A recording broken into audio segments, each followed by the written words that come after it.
வாழ்க வளமுடன். Healing hands education healing centre தங்கள் அன்புடன் வரவேற்கிறது. எந்த மாதிரியான உயிரினங்கள் நம்ம வீட்டுக்குள்ளே வர்றது நல்லதில்லை, அதை பற்றி தான் தெரிஞ்சுக்க போகிறோம். அது என்னங்க, எல்லா உயிரினும் வர்றது ரொம்ப நல்லது தானே அப்படி நினச்சிட்டு இருக்கோம். இந்த சில உயிரினங்கள் இருக்குது பாருங்கள். உதாரணத்துக்கு ஒரு வௌவால். வீட்டுக்குள்ளே வௌவால் பறந்துக்கிட்டு இருக்குது, இல்லை வீட்டுக்குள்ளே அடிக்கடி வௌவால் வந்துட்டு போகுது. வௌவால் எங்கெங்கே இருக்கும்? யாருமே இல்லாத, மனித நடமாட்டம் அதிகமாக இல்லாத ஒரு பாழடைஞ்ச இடத்துல தான் வௌவால் இருக்கும். அந்த மாதிரி பில்டிங்குள்ளே தான் வௌவால் இருக்கும். இப்போ நம்ம வீட்டுக்குள்ளே அந்த வௌவால் வருது அப்படின்னா நம்ம வீடும் பாழடைஞ்ச அந்த தன்மைக்கு மாறிக்கிட்டு இருக்குன்னு அர்த்தம்.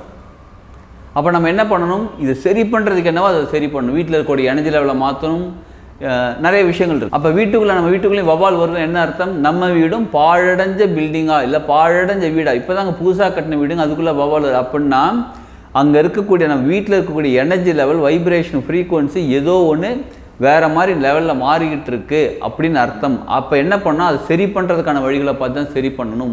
வாஸ்து சாஸ்திரமாக இருக்கலாம், மேபி அந்த வாஸ்துவை சரி பண்ணணும், இல்லை பெயிண்டிங், ஏதோ ஒன்று சரி பண்ண வேண்டியது இருக்குது. பிரபஞ்சம் நம்ம உணர்த்துறோம், இதுதான் வௌவால் வீட்டுக்குள்ளே வருது அப்படின்னாலே இதை தான் சரி பண்ணணுன்றாங்க.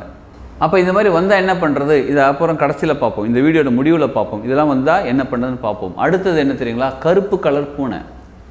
என்றைக்காவது ஒரு நாள் ரோட்டில் நடந்து போகுது, இப்படி போகுதுன்னா கூட பரவாயில்ல, வீட்டுக்குள்ளே அடிக்கடி வந்துட்டு போகுது கருப்பு கலர் பூனை. மற்ற பூனை நார்மலாக பூனைனாலே நம்ம சகுனம் பார்ப்போம். நம்ம ஒரு விஷயத்துக்காக, ஒரு நல்ல விஷயத்துக்காக ஆஃபீஸ் கிளம்புறோம், டே டு டே லைஃப்லேயே நம்ம ஒரு விஷயத்தை கிளம்பும்போது ஒரு பூனை குறுக்க போனால், பூனை குறுக்க போது பொறுமையாக வந்து வீட்டுக்குள்ளே இருந்து தண்ணி குடிச்சிட்டு போய் ஏதோ ஒன்று சொல்லுவாங்க பாருங்கள். அப்போ பூனைக்கு சகுனம் பார்ப்போம் நம்ம. எப்படியும் அந்த பூனை அதோட வேலையை பார்த்துட்டு அது பாட்டுக்கு போயிட்டுருக்கு, நம்ம பாட்டுக்கு நம்ம வேலையை பார்த்துட்டு போக வேண்டியதுதான். பட் ஒரு சில சகுனம் பார்க்குறது ஓகே. அப்போ பூனைக்கு சகுனம் பார்க்கும்போது கருப்பு கலர் பூனை வந்தாலே வீட்டில் ஏதோ ஒரு சரியில்லாத விஷயங்கள் நடக்குது, இல்லை நடக்க போகுது அப்படின்னு வைப்ரேஷன் மாறுதுன்னு அர்த்தம். மறுபடியும் இங்கே கருப்பு கலர் பூனை வந்தாலே. அடுத்தது சில விஷ ஜந்துக்கள்னால் இந்த தேல் இருக்குது, பாம்பு இருக்குது, பூரான் இருக்குது, இதெல்லாம் இருக்குது பாருங்கள். இதெல்லாம் வீட்டுக்குள்ளே அடிக்கடி வருது. இல்லை எங்கள் வீடு இண்டிவிஜுவல் ஹவுஸ் தாங்க, வீட்டை சுற்றி வருது. பாம்பு வந்து வீட்டை சுற்றி இருக்குது. நான் அடிக்கடி என் வீட்டு பக்கத்துலேயே பார்க்குறேன், வீட்டுக்கு ஸ்டெப்ஸ் இறங்குற அங்கே பாம்பு இருக்குது. வீட்டுக்குள்ளே வரல, ஆனால் வீட்டுக்கு வாசலில் வெளியில் பாம்பு இருக்குது, அடிக்கடி பார்க்குறேன். அந்த மாதிரி ஏதாவது இருந்தாலும், இல்லை வீட்டுக்குள்ளே தேல் இருக்குது, பூரான் அடிக்கடி வீட்டுக்குள்ளே ஓடி வருது, இந்த மாதிரி இருந்தாலும் இதெல்லாம் என்ன தெரியுங்களா? பிரபஞ்சம் நமக்கு ஒரு உயிரினங்களுக்கும் ஒரு தன்மை இருக்குது.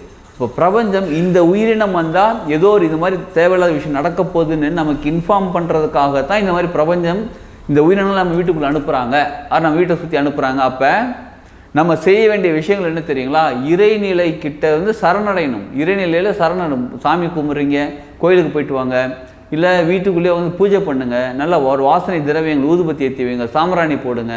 ஏற்கனவே நிறைய வீடியோவில் சொல்லியிருக்கோம் பாருங்கள். இந்த மாதிரி விஷயங்களை நீங்கள் செய்யுங்க. ஒரு லிங்க்கில் இந்த டிஸ்கிரிப்ஷனில் இருக்குது, பாருங்கள்.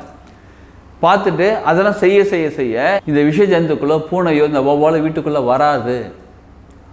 நல்லா கவனிச்சுக்கோங்க.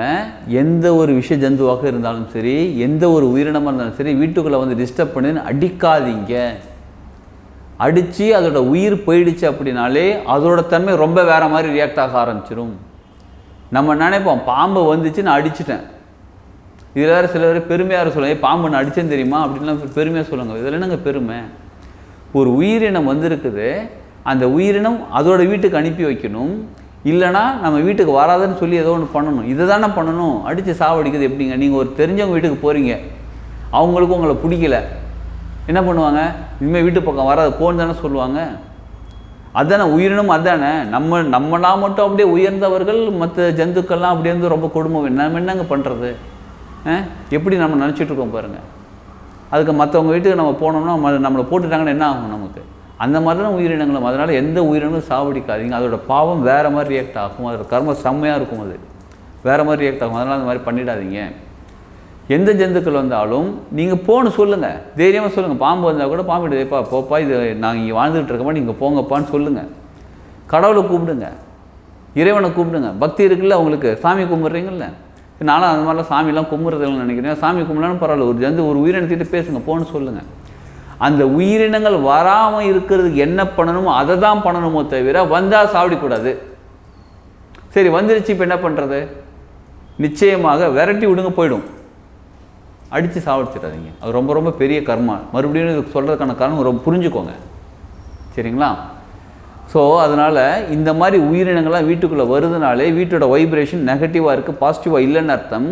அப்போ அதற்கு என்ன செய்யணுமோ அந்த ரெமிடி செய்யுங்க. அதுக்கப்புறம் அந்த உயிரினங்கள் வீட்டுக்குள்ளே வராது.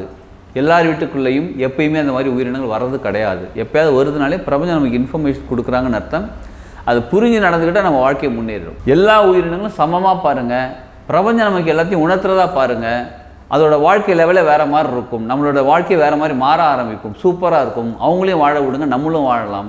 எதற்கு இவங்க விஷ ஜந்துக்கள் இல்லை வேறு இந்த மாதிரி உயிரினங்கள் வீட்டுக்குள்ளே வராங்க, நெகட்டிவான ஃபோர்ஸஸ் இருக்கிறவங்க வராங்கன்னா நம்ம ஏதோ இன்ஃபர்மேஷன் சொல்ல தான் வராங்க.